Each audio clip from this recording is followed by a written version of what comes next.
y hay un elemento de que esa unidad especializada tenía el componente médico, pero las unidades policiales locales no tenían un componente médico y utilizaron como outsource los servicios médicos locales y hubo un breach de la seguridad operacional.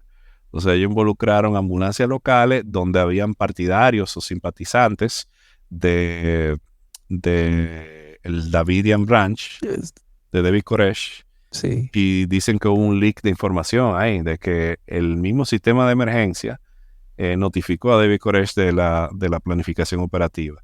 Y eso, por ejemplo, un elemento de cómo se necesita para operaciones especiales a nivel civil, tú necesitas equipos médicos que van a mano con las operaciones especiales, ya sea de la perspectiva de seguridad operacional, ya sea de la perspectiva de ayudar a los operadores que están heridos, ya sea de la perspectiva de ayudar a civiles que estén heridos, o hasta de la parte médico-legal, de que si un policía tiene que eh, utilizar ese continuum de fuerza, donde es necesario agreder a un opositor, por decirlo así, un criminal, la habilidad de poder darle atenciones médicas en el lugar también es correcta.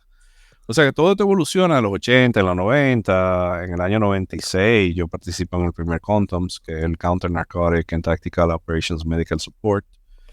Participamos en ese curso en Estados Unidos y nada, y de ahí empiezo a desarrollar ese interés y continué desarrollándolo mientras estaba en Estados Unidos y hasta el día de hoy trabajo en ese mundo. Y te he visto muy activo en esa parte. Parece que te interesa y te gusta bastante. Sí, tú sabes que yo he tenido la dicha de tener una vida con balance. Mi trabajo full time es investigación y desarrollo. Yo dirijo un programa de investigación y desarrollo del gobierno federal. Yo tengo 3 pisos de investigación, laboratorio de animal, tengo 30 investigadores que trabajan conmigo. O sea que hay muchas razones por las cuales este tipo de medicina existe. Eh, para mí me apasiona. Tenemos décadas trabajándola, tenemos el entrenamiento. Yo entrené como operador SWAT, entrené como operador de protección de dignatarios. O sea que el, el tema es poder tener esas competencias y poder usarlas también. Sí, ese tipo de medicina se está llevando a cabo en la isla o no. Tú sabes que yo no sé, en la isla nosotros trabajamos un poquito con la unidad SWAT cuando estaba el comandante Julio Cordero hace un par de años, que de por sí mi chihan de la escuela Yuisu Miyama Ryu. Trabajamos un poquito entrenando a los operadores y hablamos un poco del tema de cómo integrar los componentes médicos. Yo sé que la unidad contraterrorista del Ministerio de Defensa tiene sus recursos médicos también. Hay inclusive un operador que es médico, o sea, un oficial superior entrenado como operador en la unidad contraterrorista que es médico también. Pero en Dominicana me he mantenido un poquito más alejado de eso. Si acaso lo que más en tiempos anteriores, no ahora, pero quizá lo que más había hecho era la parte de medicina de protección de dignatarios, apoyando a presidencias, al cuerpo gigante, seguridad presidencial y otras agencias. Pero en los últimos 4 años no he estado involucrado en ese mundo. Ok. Una parte que tendríamos que volver al pasado, diría yo. Se ha conceptualizado en la nueva idea, o no nueva idea, era vieja, con nuevo nombre, se le puso más dinero, se logró conceptualizar la idea del pasado, que es el 911 en la República Dominicana. ¿Qué tú opinas sobre este? Yo creo que ha sido una gran institución, un gran esfuerzo. En, en Dominicana a mí me tocó ayudar en dos, vamos a decir, esfuerzos que originaron al 911. El primero fue el CRUE, por la OPS, el Centro Regulador de Urgencia, con mi amigo Gabriel Paredes Zapata, que fue el consultor principal que trajeron de Colombia, el pasado director del CRU de Bogotá. Trabajamos eso a mediados 2000, quiero decir 2010, 11, 12, por ahí. De ahí entonces ha evolucionado. Creo que el gobierno anterior, el gobierno del presidente Medina, fue un gran abanderado del desarrollo del sistema 911 con el ministro Montalvo. Mi amigo Juan Ariel Jiménez también estuvo en ese proyecto.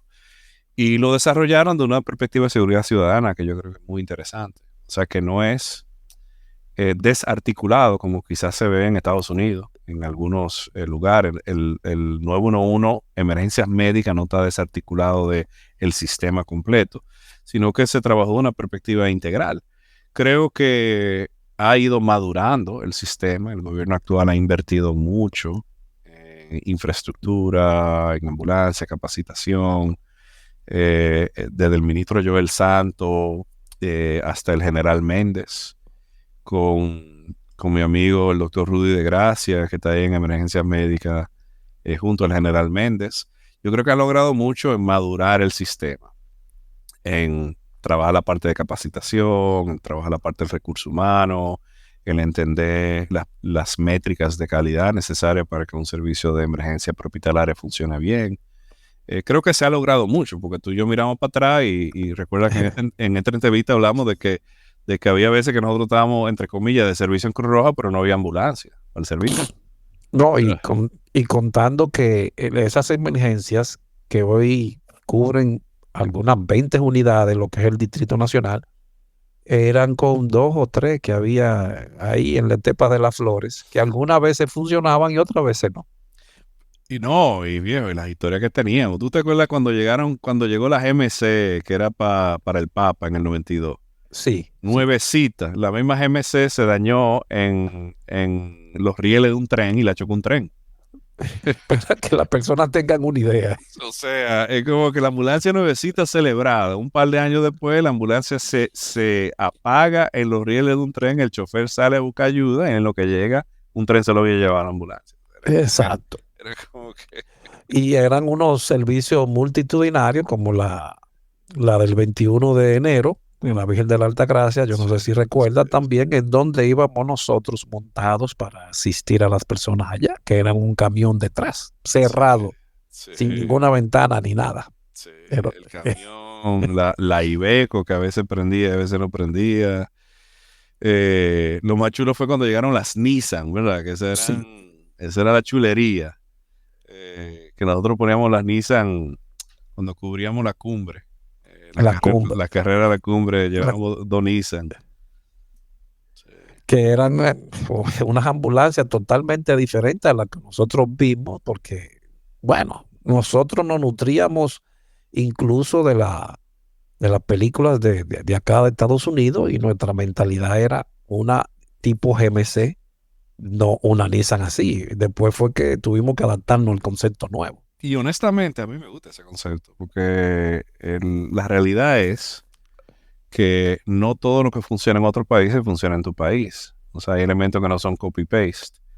Y si bien es cierto que en Estados Unidos están las ambulancias tipo 1, tipo 2, tipo 3, el poder tener en ese entonces una Jeepeta Nissan Patrol convertida en una ambulancia era una chulería, porque tú tienes un vehículo todoterreno en un país donde hasta a nivel urbano tú necesitabas un vehículo todoterreno. Hay una pregunta que quiero hacer para sacar para ver si encontramos la verdad de esa teoría, de ese cuento urbano. Se creó un curso llamado Manejo Avanzado de Vías Aéreas. ¿Quién creó ese curso, Báez? Diablo, el MAVA. El MAVA lo hicimos nosotros. Yo quiero decir Monchi Reyes y Alexander Pacheco, Franklin Gómez y un servidor. De Freco, nosotros empezamos así, bueno, hay curso básico de primer auxilio, curso avanzado, hay BTLS, pero realmente la A y la B del ABC implica vía aérea y ventilación, respiración. Por lo tanto, tiene sentido desarrollar un curso de manejo avanzado de vía aérea. Yo me acuerdo que el primer curso no lo lanzamos en Cruz Roja, el primer curso lo lanzamos en el Colegio Médico Dominicano. Sí, yo que tengo el certificado de ese curso. Con la UNAIME, con Franklin Gómez, que era el Ajá. presidente de la UNAIME. Buscamos un maniquí de intubación prestado, buscamos laringoscopio prestado y creamos un currículum y lanzamos el curso. Y la realidad es que fue chulísimo eso porque fue bien orgánico. Fue como que, oye, nosotros tenemos que tener competencias avanzadas, pero dentro de la posibilidad. En ese entonces tener un desfibrilador en una ambulancia era un lujo. Nosotros no teníamos desfibriladores, pero sí podíamos concentrarnos en fortalecer esa parte importante de los principios de acción de emergencia, que es la parte de la vía aérea y la ventilación, en base a crear competencia y desarrollar esas capacidades. Sí, claro, pero ¿tú crees que se entendió el concepto? Porque solamente se dieron uno o dos, no recuerdo bien cuántos se impartieron. Sí, dimos un par, yo creo que se impartieron tres. El tema es que el mismo BTLS, como tenía un módulo de manejo de la vía aérea, hasta cierto punto medio desplazó al MAVA como un curso autónomo, por decirlo así. Pero yo creo que todo eso forman parte, son piezas de un rompecabezas mayor, ¿verdad? O sea, al final esas piezas se van armando.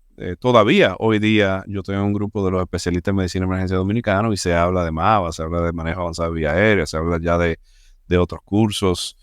eh, con otras destrezas, porque no es nada más intubación. Dentro del manejo avanzado tú tienes que tener vía aérea quirúrgica, tú tienes que tener otras modalidades de broncoscopía, ya otras modalidades más avanzadas. Pero sí, yo creo que en su momento llenó un vacío y creó un awareness de lo importante que es el manejo de la vía aérea en el manejo holístico de un paciente con emergencia. Muy cierto. ¿Crees, Baez, que la parte de medicina prehospitalaria está creciendo, se ha mantenido medio avanzado dentro de la República Dominicana ahora mismo? Yo creo que sí, sí, de una forma contundente se ha desarrollado. Yo creo que se necesita un poquito más de integración. Yo creo que como todo en Dominicana, en verdad. O sea, yo creo que en Dominicana, cuando hablamos del sistema de emergencia, el sistema de trauma, estábamos hablando del sistema de trauma porque esta semana tenemos un evento el sábado 20 de abril. No sé cuándo va a salir el podcast, pero el sábado 20 de abril hay un evento, un simposio de trauma que estamos haciendo con la Sociedad de Medicina de Emergencia. Y hablamos de sistemas. Yo creo que la parte hospitalaria forma parte de cualquier sistema de emergencia, sea cardiovasculares, sea neurológicas, sea de trauma. Todas esas condiciones que son tiempos sensibles, el componente hospitalario es súper importante y ha avanzado. Lo que sí yo todavía veo es como esfuerzo como no integrado de una forma holística. Yo veo, por ejemplo, la oportunidad de tener una sociedad especializada como la que formamos hace 30 años, que tome las riendas de estos temas de organización de los sistemas de atención prehospitalaria, la parte de recursos humanos, qué se necesita para estandarizar esos técnicos y esos paramédicos, qué se necesita para seguridad laboral, compensación, lo que es una carrera formal de emergencia prehospitalaria. O sea, yo creo que hay una serie de piezas que, que tenemos que hacer un ejercicio de introspección nacional para determinar qué es lo que tenemos, cómo podemos sacarle el mayor beneficio a lo que tenemos actualmente y cuál es el futuro de la atención prehospitalaria en República Dominicana. Yo creo que hasta ahora ha sido muy reactivo y yo creo que tenemos que ser más estratégicos en visualizar cuál es el futuro de las emergencias prehospitalarias en República Dominicana. Sí, porque, bueno, ya la Universidad Autónoma de Santo Domingo ha dado un paso gigantesco, diría yo, que es preparar la parte de crear un curso de técnico en emergencias médicas. Sí, y así hay esfuerzos que se han ido desarrollando eh, dentro de lo que es formación de primeros respondientes. Nosotros tuvimos un proyecto muy bonito que estamos retomando ahora, que es la ciudad colonial cardioprotegida, donde entrenamos a la policía municipal, a la policía turística, donde establecimos geoposicionados desfibriladores en la zona colonial. Ahora le estamos dando, como quien dice, la segunda fase.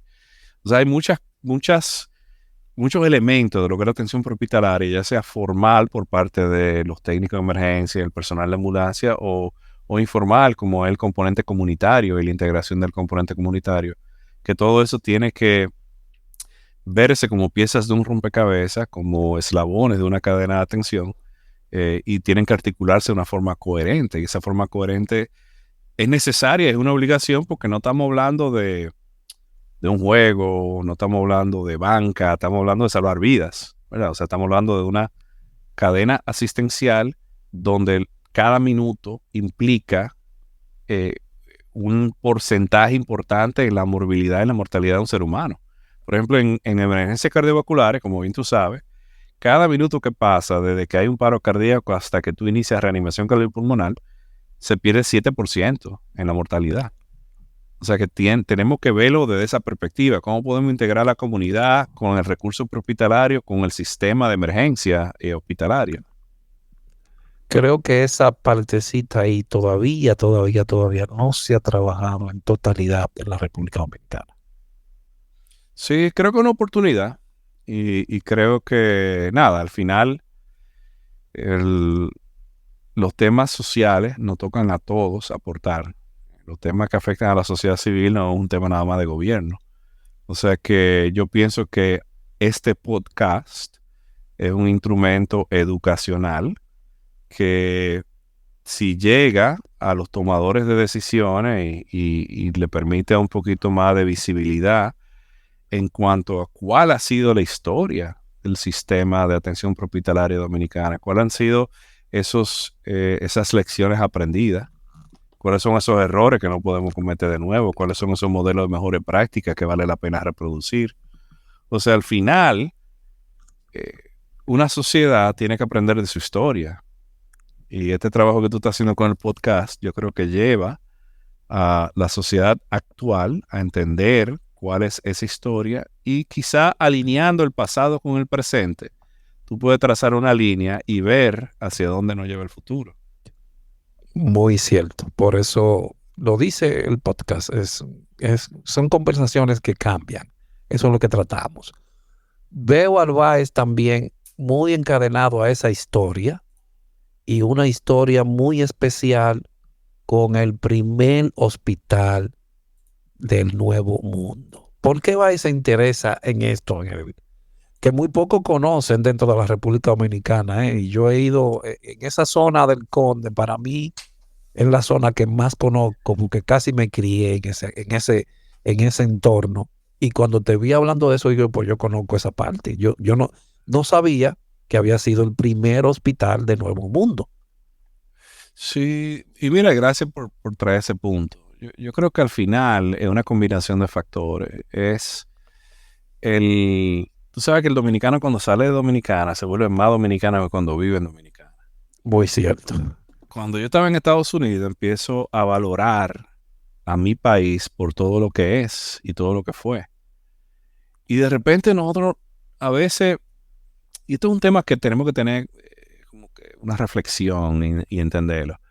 En algún momento en República Dominicana nos dijeron que nosotros éramos menos, y muchos nos lo creímos. Pero ¿qué pasa? República Dominicana tiene la primera ciudad del Nuevo Mundo, la ciudad de Santo Domingo. Tiene la primera universidad del Nuevo Mundo, tiene la primera catedral, tiene el primer hospital, el Hospital Nicolás de Bari. Las ruinas del Hospital Nicolás de Bari, ese fue el primer hospital del Nuevo Mundo, construido con una colaboración con Roma, donde se implementaron elementos de medicina moderna, hasta el mismo tema comunitario y de atención primaria. La atención primaria, en ese entonces, en el año 1503, cuando comenzó a construirse ese hospital y luego finalizado 20 años después, había un elemento comunitario integrado con el hospital, lo que hoy llamamos atención primaria. O sea, nosotros tenemos una historia rica en República Dominicana, de la cual debemos estar orgullosos. El Hospital Padre Villini es el hospital más antiguo de este hemisferio funcional, y está funcionando en República Dominicana. O sea que hay temas que tenemos que estar orgullosos de ser dominicanos. Y en ese proceso de entender nuestra historia y sentir ese orgullo, nosotros también nos tenemos que sentir motivados a continuar innovando, a continuar trabajando por el progreso de nuestro país. Eso fue lo que me llamó a mí del Hospital Nicolás de Bari. Aparte que una belleza de ruina, la ruina del Hospital de Sí. Bari es un hospital majestuoso, es una cosa impresionante. Él sabe que la medicina moderna de este hemisferio no comenzó en Estados Unidos, no comenzó en Canadá, no comenzó en Brasil, comenzó en la zona colonial de la ciudad de Santo Domingo. Y bueno, esa parte tengo que apoyarte, que uno se vuelve, no que se vuelve más dominicano, porque al uno venir de un país tercermundista, creen muchas personas que, wow, no hay nada allá. Y me ha tocado también decirle, bueno, un momento, yo tengo mi grado académico universitario. ¿Cuál universidad? Bueno, de la universidad más vieja del Nuevo Mundo, creada en el 1538, Universidad Autónoma de Santo Domingo. Y es que nos toca, porque a ser inmigrantes se cree que uno es menos, pero tenemos muchas cosas que fueron primero y por eso somos más. Creo que por eso me gustó esa idea, porque me ha tocado también decir, no, espérate, pero ustedes pueden tener también sus grados académicos, pero yo también lo tengo, y de una universidad de la más vieja de acá, del hemisferio. Oh, pero yo no sabía, de verdad, sí, para que lo sepas. Sí, Y- y- esas cosas son importantes mencionárselas, sobre todo el gringo. El gringo tiene un tema. Este país es un país joven. O sea, no es como que Estados Unidos tiene 500 años de historia. O sea, Estados Unidos es un país relativamente joven, donde es una superpotencia con muchas cosas positivas, pero que de repente hay que recordarle que no es que el mundo mira a Estados Unidos, es que el mundo funciona como funciona y hay cosas buenas que hay que reproducir en Estados Unidos, pero hay muchas cosas que Estados Unidos ha implementado en base a lecciones y estudios de casos de otros países como el país nuestro. O sea que nosotros tenemos que estar orgullosísimos de todo lo que representa nuestra nación, de las contribuciones que hemos tenido a nivel internacional. Y nada, me acuerda como una de mis películas favoritas es Love Actually. No sé si tú te acuerdas de esa película. Es una película es una comedia romántica que habla del primer ministro de Gran Bretaña. Y el primer ministro de Gran Bretaña de repente está en una reunión donde el presidente de Estados Unidos se está comportando como un bully. Y el primer ministro de Gran Bretaña le dice al presidente de Estados Unidos lo que es Gran Bretaña, que es una nación orgullosa, que ha hecho esto, que ha hecho lo otro. Me acuerda como decía el mismo speech, pero con República Dominicana, como que nosotros somos una nación pequeña, pero somos una nación orgullosa. Somos la nación que dio a Pedro Mir, a Cándido Vidó, a Guillo Pérez, la historia colonial, al Hospital Nicolás de Bari, a la primera universidad, la primera catedral. Somos la primera ciudad de América, primera ciudad. primera ciudad de América, pero que también María Montés, que dimos también a Juan Luis Guerra, A Juan Luis Guerra. a Super Sánchez. Es como que nosotros a Big Papi Ortiz. Nosotros somos un gran país, una gran nación que a través de las décadas ha dado contribuciones importantísimas a la humanidad y tenemos que sentirnos orgullosos de lo que somos. ¿Cree Báez que en algún momento retornará a su isla añorada o ya quedará aquí en este inmenso continente? No, yo estoy entre dos, Aldrin. O sea, yo todavía viajo mensual a la República Dominicana. Yo sigo asesorando al presidente Abinader en diferentes temas. Mantengo trabajo con el Ministerio de Relaciones Exteriores en diferentes elementos de diplomacia, salud. En realidad, es como el único lugar del mundo donde no eres un extranjero, ¿verdad? Donde no eres un extraño. Tu país. Yo quisiera tener las condiciones para volver a mi República Dominicana. Pero obviamente cuando tú tienes responsabilidades familiares, profesionales, esa decisión tiene que ser bien pensada. Pero ojalá yo poder regresar a la República Dominicana y continuar contribuyendo a diferentes elementos sociales, médicos, académicos, sentirme gratificado de esas cosas trabajadas y poder cumplir con mis responsabilidades como padre de familia, como pozos y demás. Bien. Báez, dentro de la Estepa de las Flores, se dieron muchos cursos. Hubo uno en particular que te transformó, que logró tocarte y de ahí, desde ese momento dijiste, esto es lo que quiero. ¿Cuál fue ese? No, yo creo que el primer paso fue primero auxilio básico. Los cursos que yo más recuerdo, primero auxilio básico y avanzado, operaciones básicas de búsqueda y rescate. Yo creo que fue un curso para mí importantísimo porque también me pude demostrar a mí mismo que yo no era nada más un bonitillo, un peluche de la unidad de emergencia médica, sino que también podía tirarme a rapel y tirarme al monte. Y así, o sea, al final, cada uno de buceo, tú sabes que yo no nado. Sí. Y en Cruz Roja, tú te acuerdas que había un momento donde para tú ser un líder en Cruz Roja, tú tenías que manejar agua, tierra y aire. Sí, Y yo de repente no nadaba, pero se presentó la oportunidad de un curso de buceo. Y yo hice mi curso de buceo en Cruz Roja, yo me tiré al malecón y buceé. Pero por ejemplo, salvavidas, yo nunca pude haber hecho eso. O sea que al final son cursos chulos que tú te acuerdas y que cada uno tuvo su misión, cada uno tuvo su lugar. sí. Otra de las preguntas que siempre hago.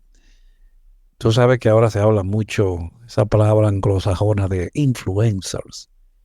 Nosotros lo tuvimos, pero en carne viva. ¿Quién de esas personas ahí dentro fue un influencer para ti en esa época del Alejandro Báez joven?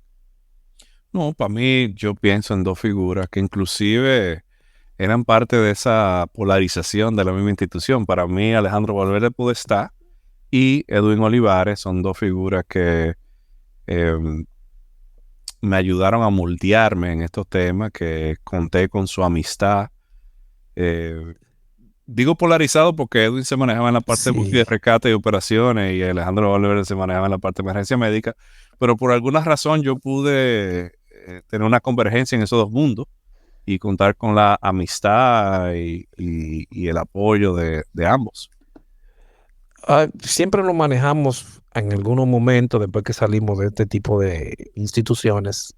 Nos alejamos de ella y comenzamos a socializar con otras personas.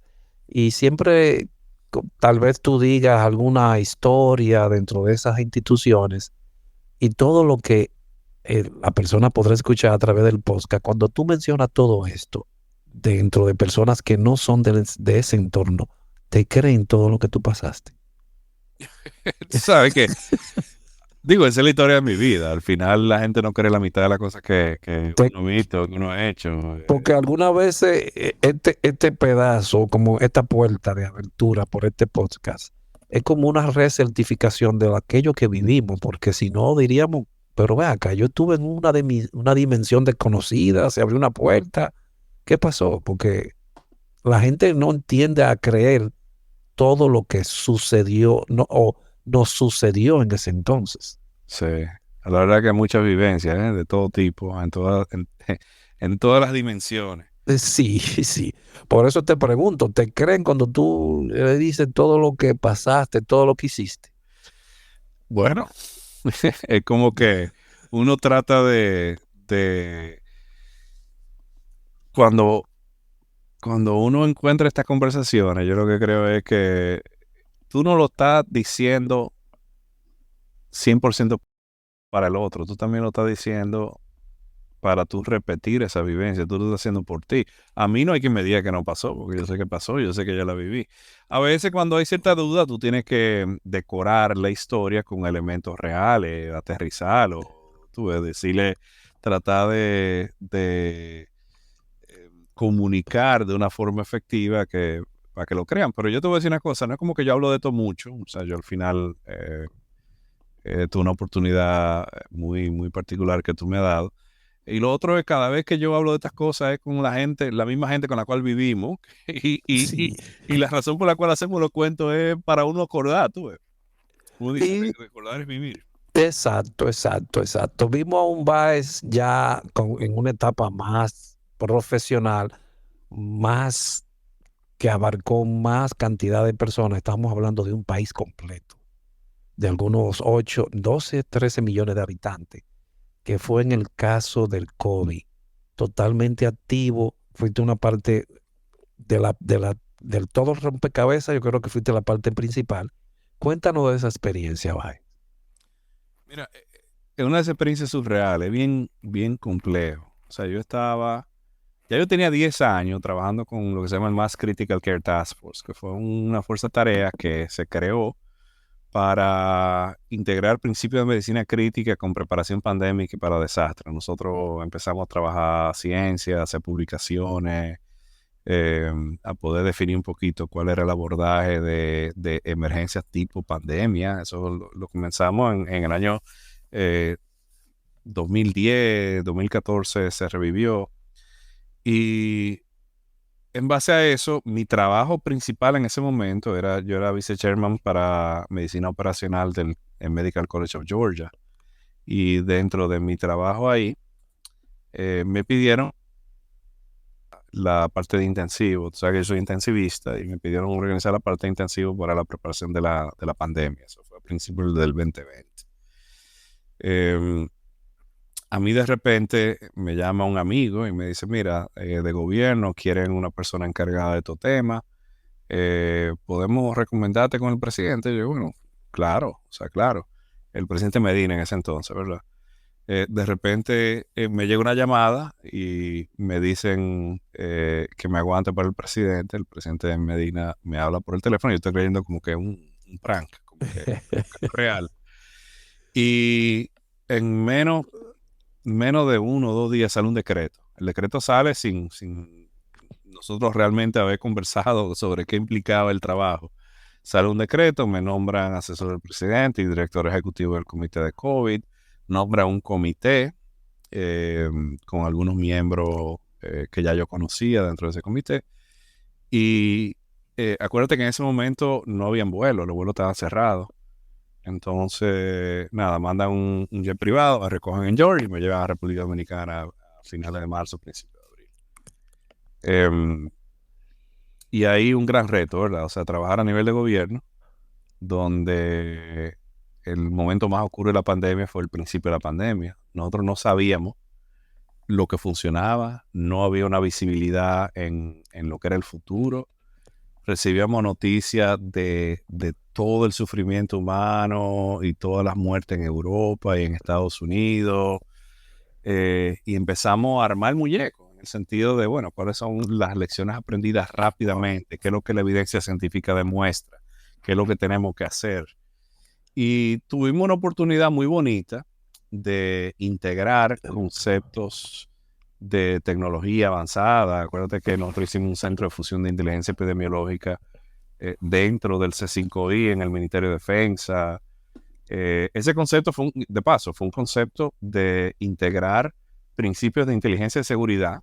El concepto de fusión de inteligencia es un concepto que sale después de los ataques terroristas de septiembre 11. Y traducir ese concepto de inteligencia y seguridad al mundo epidemiológico, donde teníamos reuniones con la CDC, con la OPS, con el Ministerio de Defensa, Salud Pública, el Servicio Nacional de Salud, donde combinamos ciencia de data para hacer modelos predictivos. Fue una experiencia súper interesante desde la perspectiva de cómo podemos innovar al mismo tiempo que tratamos de salvar vidas. No esperando de que déjame iniciar esto y ver qué resulta, sino es como que qué es lo que tenemos que hacer ahora, y a medida que implementamos esa innovación y puliéndola para perfeccionarla y para ver cómo puede ser mejor para los dominicanos.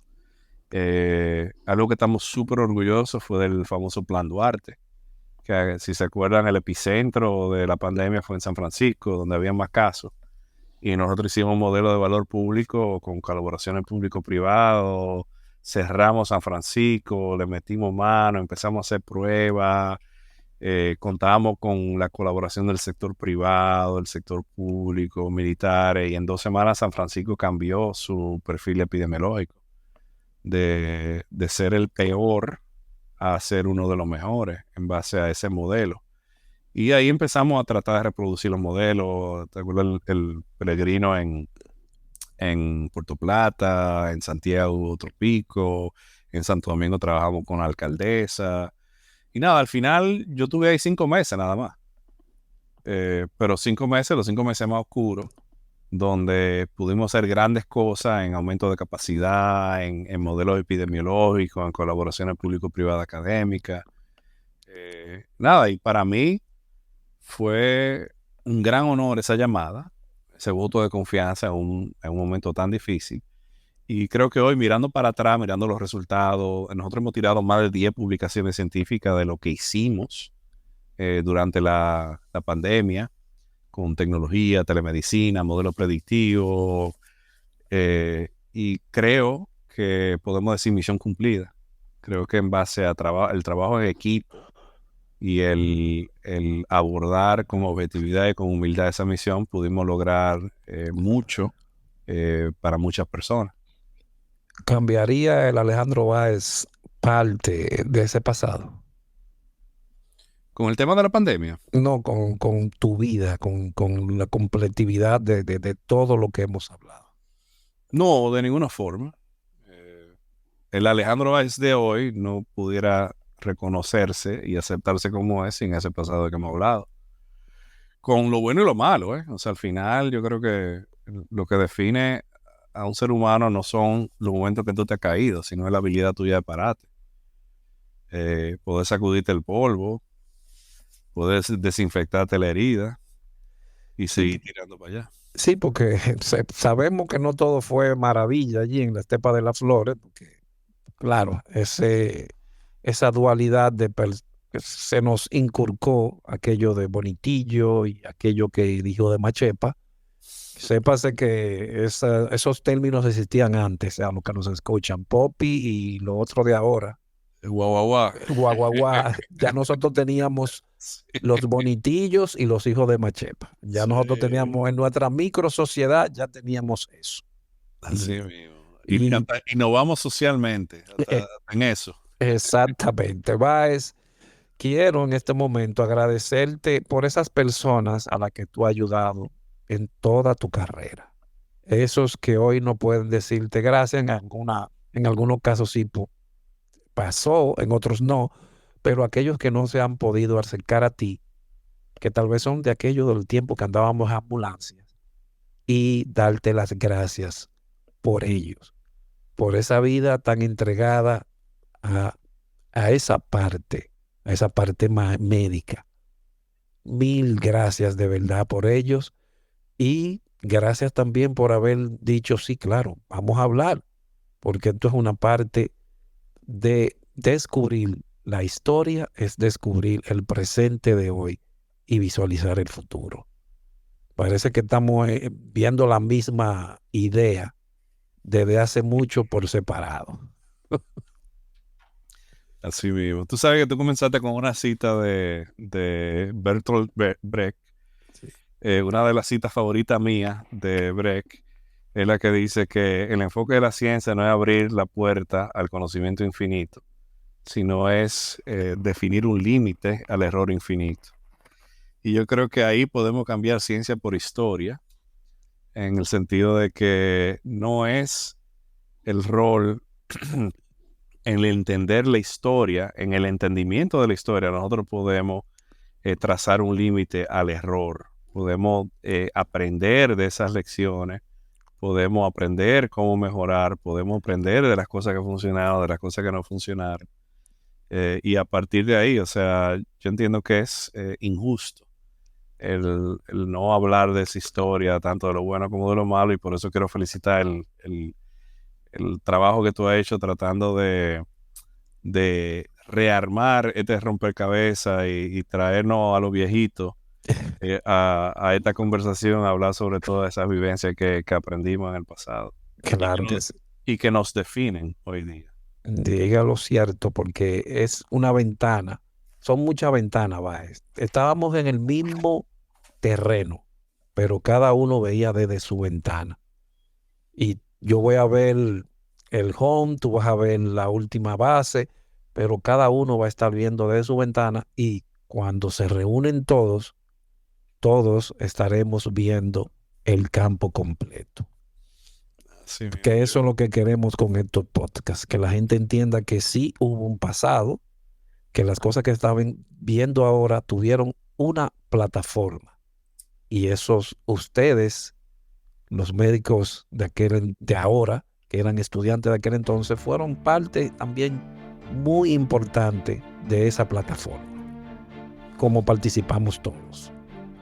sí, no, y gracias, Aldrin, por la oportunidad. Gracias por ayudarme a comunicar que así como hay Popiwá ahora en este mundo, Sí, yo era un bonitillo de Machepa. Yo era una combinación de los dos.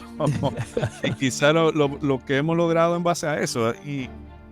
Y me hace como reflejar en los temas sin abundar más, en los temas de las otras inteligencias, ¿verdad? La inteligencia social, la inteligencia emocional, que una de las principales cosas que yo le debo a la Cruz Roja Dominicana es la habilidad de poder sentarme con quien sea y poder hablar su lenguaje de una forma efectiva, poder entender de dónde viene la gente, poder entender con empatía y con simpatía de dónde vienen las diferentes personas para poder comunicar efectivamente quizás cosas, instrumentos que uno quiere implementar. Y eso también lo debo mucho al trabajo que hicimos durante la pandemia, el poder tener esa inteligencia social y emocional para poder tirar para adelante.